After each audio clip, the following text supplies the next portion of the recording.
Ngayong tag-init, hindi ba't kay sarap mag-beach? Sa Surigao del Sur, atraksyon ng puting-puting buhangin sa sarili nilang bersyon ng 100 Islands. Pero kung sawa na kayong magtampisaw sa dagat, abay, ma-fall in love sa dalawang nakaka-refresh na waterfall sa Albay. Balitang hatid ni Oscar Oida.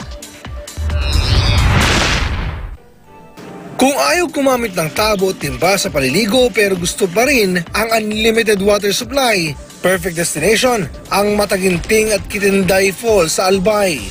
24 oras po ang malakas na daloy ng malamig na tubig riyan. Sabi nga, very refreshing and relaxing to the body and soul. Kaya ang mga naliligo roon tila ayaw ng umahon. Ang kagandahan pa niyan, wala pong bayad ang paliligo sa mga talon na yan. Libre na makakapasok, bonus pa sa'yo ang nakabibiganing kalikasan sa paligid nito.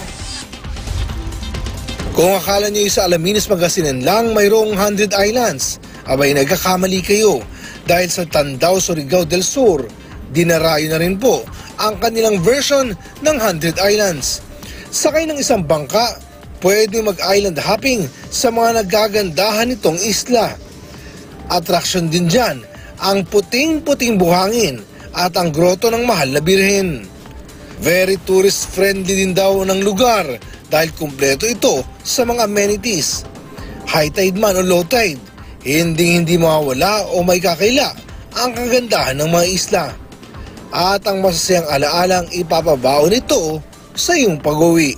Oscar Oida, GMA News.